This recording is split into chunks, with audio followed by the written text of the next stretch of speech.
Hello everyone. तो जैसा कि हमने लास्ट एपिसोड में देखा था कि लिन फेंग लियान लिंगर को डीमन किंग के कैद से बचा लेता है। ये देख वो काफ़ी खुश होती है। वहीं दूसरी तरफ से डीमन किंग को लगता है कि भले ही वो उसे बचा लिया है पर फिर भी वो मेरी डार्क एनर्जी को रिमूव नहीं कर सकता। पर हम देखते हैं कि लिन फेंग एविल एंसेस्ट्रल स्पिरिट की मदद से लियान लिंगर के बॉडी से सारे डार्क एनर्जी तक को रिमूव कर देता है। ये देख डीमन किंग काफ़ी ही ज़्यादा हैरान होता है। अब आगे हम देखते हैं कि लिन फेंग लियान लिंगर के साथ साथ एविल एंसेस्ट्रल स्पिरिट की मदद से वहां मौजूद सारे ही लोगों को डीमन किंग के कैद से आजाद कर देता है। साथ ही उनके बॉडी से डार्क एनर्जी को भी रिमूव कर देता है। तभी लियान लिंगर काफी खुश होकर अपनी दोस्त एली को गले लगा लेती है। वहीं दूसरी तरफ से ये सब देख एविल लेडी हैरान होकर कहती है कि हमारे क्लान की डार्क एनर्जी को तो अर्थली इमॉर्टल लेवल के कल्टीवेटर्स तक रिमूव नहीं कर सकते हैं। तो आखिर इस गुफेंग ने कैसे रिमूव कर दिया? जिस पर डीमन किंग उन्हें बताता है कि ये सब जेड लोटस क्रिएशन का कमाल है। ये सुनकर तो वो सभी हैरान ही रह जाते हैं और मोंगो डीमन कल्टीवेटर काफी ही ज्यादा हैरान होकर कहता है कि जेड लोटस क्रिएशन तो काफी ही सारे हेवन से रिलेटेड मिस्टीरियस पावर को कंटेन करती है और अगर वो हमारे हाथ लग गई तो हमारा जीत तय है। ये सुनकर डीमन किंग उससे कहता है, मैंने सोचा था कि वो लड़का यहाँ पर आ जाएगा तो उसके जरिए हम काफी आसानी से इस शील्ड को तोड़कर यहाँ से बाहर निकल जाएंगे। साथ ही उसके ड्रैगन एसेंस को एब्जॉर्व करके हम अपनी स्ट्रेंथ को भी इम्प्रूव कर लेंगे। पर यहाँ तो हमें एक बड़ा सरप्राइज मिल गया और ये काफी अच्छी बात है। अब मैं देखता हूँ कि ये लोग मेरे चंगुल से बचकर कैसे भागते हैं। और ये कहने के बाद वो अपनी पावर्स का इस्तेमाल करके अपने स्पिरिट हैंड को लिन फेंग और बाकी सबको पकड़ने के लिए भेजता है। पर एल्डर यांग तियानचू को पहले ही कुछ अजीब सा महसूस हो जाता है तो वो लिन फेंग को बताती है। ये सुनकर लिन फेंग डीमन किंग के अटैक करने से पहले ही वॉइड गेट का इस्तेमाल करके वहां से गायब हो जाता है। ये देख डीमन किंग को काफी ज्यादा गुस्सा आता है और वो कहता है, इसका मतलब इसके पास फेरीलैंड के एंसेस्टर यांग चाओ की मैजिक वेपन वॉइड गेट मौजूद है जिसके जरिए ये यहाँ से भागने की कोशिश कर रहा है। ये सुनकर एविल लेडी चौंक कर कहती है, वो वॉइड गेट तो हमारी दुनिया के बांध तक को इग्नोर कर सकता है,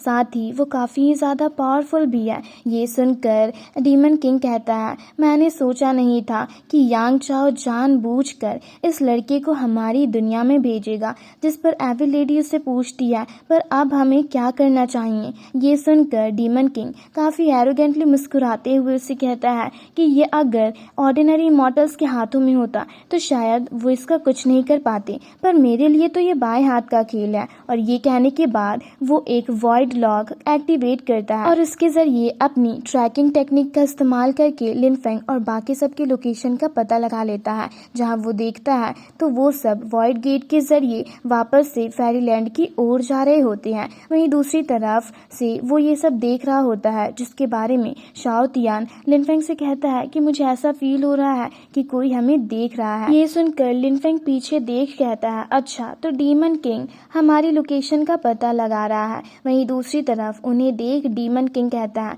फाइनली तुम लोग मुझे मिल ही गए। और फिर अपने स्पिरिट बॉडी के जरिए लिन फेंग की ओर अटैक करता है। ये देख Lin Feng demon refining furnace को बाहर निकालता है जो कि डीमन किंग के स्पिरिट बॉडी को काफी आसानी से एब्जॉर्व कर लेता है। ये देख तो डीमन किंग हैरान रहता है, साथ ही वो इंजर्ड भी हो गया होता है। ये देख एविल लेडी चौंक कर कहती है, एंसेस्टर आप ठीक तो हो? जिस पर डीमन किंग गुस्से से कहता है, तुम्हारी इतनी हिम्मत कि तुमने मेरे सोल स्पिरिट को डिस्ट्रॉय किया, अब इसकी कीमत तो तुम्हें अपनी जान देकर चुकानी होगी। और ये कहकर वो एक स्ट्रॉन्ग डार्क एनर्जी को रिलीज करता है और गुस्से से अपनी डार्क एनर्जी को वापस से लिन फेंग की ओर अटैक करने के लिए भेजता है। जिसे देख लिन फेंग का थंडर ड्रैगन स्पिरिट उसे बताता है कि ये time and space void gate जल्दी ही कोलैप्स हो जाएगी, इसलिए तुम लोग जल्दी यहाँ से निकलो। ये सुनकर लिन फेंग डीमन किंग के अटैक करने से पहले ही उस वॉइड गेट से बाहर निकलकर एक फ्लेमिंग लोटस स्पिरिट को समन करता है और सबके साथ उसके ऊपर जाता है। जहाँ चारों तरफ देख एल्डर यांग तियानशु कहती है कि हम अब भी डीमन लैंड में ही हैं। तभी हम देखते हैं कि उस वॉइड गेट के जरिए वहां पर खुद डीमन किंग भी अपीयर होता है, जिसे देख लिन फेंग और बाकी सब हैरान रह जाते हैं। वहीं डीमन किंग लिन फेंग को देख काफी गुस्से से कहता है, आज मेरे हाथों तुम्हारा मरना लिखा है। और ये कहने के बाद वो एक एविल फॉर्मेशन एरी को एक्टिवेट करता है जो कि डीमन लैंड के सारे एविल ऑरा को गैदर करने लगती है। ये देख वहाँ मौजूद सारे ही लोग हैरान रहते हैं और हम देखते हैं कि डीमन किंग उस फॉर्मेशन एरी के कारण और भी ज्यादा पावरफुल होते जा रहा होता है और लगातार एक स्ट्रॉन्ग ऑरा भी रिलीज कर रहा होता है। ये देख शाओ तियान डरते हुए कहता है, अरे नहीं, ये तो फेरीलैंड की पावर्स को भी सरपास करने वाला है। जिस पर एल्डर यांग तियानशु से कहती है, नहीं, ये एक्चुअल में पूरे डीमन लैंड के स्पिरिचुअल एनर्जी को कंडेंस करके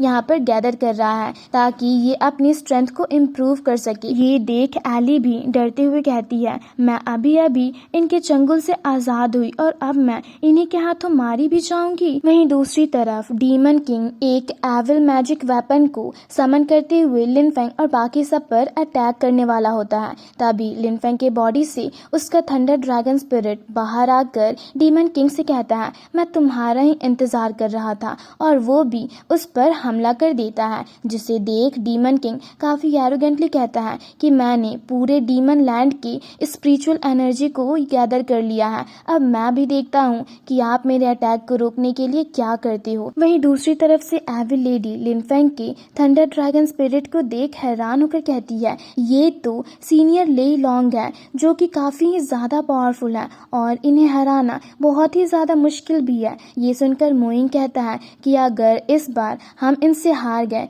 तो हमारा पूरा डीमन लैंड तबाह हो जाएगा। वहीं दूसरी तरफ से शाओ तियान लिनफेंग के थंडर ड्रैगन स्पिरिट और डीमन किंग के बीच की फाइट को देख कहता है, माउंटेन फॉर्मेशन एक्टिवेट करके सीनियर लेई लॉन्ग का ही इंतजार कर रहे थे और फाइनली तुम भी यहाँ पर आ ही गए। ये सुनकर शिलिन उससे कहता है, तुम तो सच में एक चालबाज निकले। वहीं दूसरी तरफ लिनफेंग भी थंडर ड्रैगन स्पिरिट और डीमन किंग के फाइट को देख काफी हैरान होता है। तभी उसका thunder dragon spirit demon king से काफी एरोगेंटली कहता है कि भले ही मेरी स्ट्रेंथ पूरी रिकवर नहीं हुई है, पर अब भी मैं तुम्हारे पूरे डीमन लैंड को डिस्ट्रॉय कर सकता हूँ। और ये कहने के बाद वो लिनफेंग की बॉडी से अपने जेड लोटस क्रिएशन को बाहर निकालता है और उसकी पावर्स को एक्टिवेट करने लगता है, जिससे लगातार एक स्ट्रॉन्ग ऑरा रिलीज होने लगती है। ये देख सब काफी हैरान होते हैं। तभी लिनफेंग का थंडर ड्रैगन स्पिरिट अपनी टेक्निक का इस्तेमाल करता है जो कि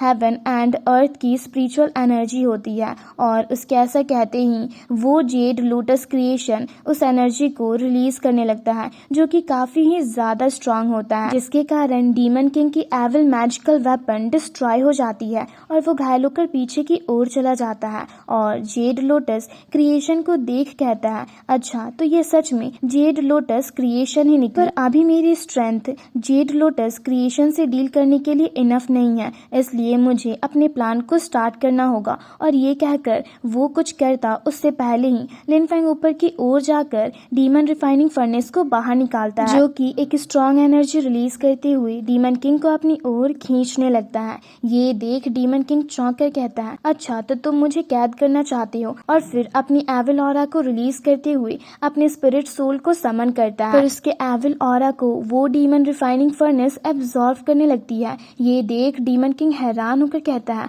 आखिर मेरी पावर्स का इस पर कोई असर क्यों नहीं हो रहा। तभी डीमन टाइगर बाहर आते हुए उससे काफी एरोगेंटली कहता है, आखिर तुम मुझे जलाने की कोशिश भी कैसे कर सकती हो। जिसे देख तो डीमन किंग हैरान होकर कहता है कि ये तो डीमन टाइगर की स्पिरिट है जिसे मैंने खत्म कर दिया था। और हम देखते हैं कि डीमन टाइगर जोर से दहाड़ते हुए डीमन किंग को अपनी ओर खींचने लगता है। डीमन किंग की बातें सुनकर लिनफेंग उससे कहता है, तुम्हारे पास कुछ नॉलेज तो है, और फिर अपनी पावर्स का इस्तेमाल करते हुए उस पर अटैक कर देता है और कहता है, पर अब हमेशा के लिए रेस्ट करने के लिए तैयार हो जा। और उसके अटैक करने के कारण डीमन किंग की स्पिरिट सोल डिस्ट्रॉय हो जाती है जिसे डीमन टाइगर एब्जॉर्ब करने लगता है। ये देख लिनफेंग के सारे ही साथी काफी खुश होने लगते हैं कि फाइनली डीमन किंग से उन्हें छुटकारा मिल जाएगा। वहीं दूसरी तरफ डीमन किंग की बॉडी खिंची चली जा रही होती है उस डीमन रिफाइनिंग फर्नेस की तरफ। ये देख वो गुस्से से कहता है, मैं तुम्हें छोड़ूंगा नहीं। और इसी के साथ हमारा आज का ये एपिसोड यहीं पर खत्म होता है। तो मैं उम्मीद करती हूँ आप लोगों को ये एक्सप्लेनेशन वीडियो पसंद आई होगी, तो हमारे चैनल को जरूर से सब्सक्राइब कर लेना, साथ ही इस वीडियो को लाइक और इस पर एक प्यारा सा कमेंट जरूर करना। जल्दी मिलते हैं इसके के एक और लेटेस्ट एपिसोड के साथ। Thanks for watching.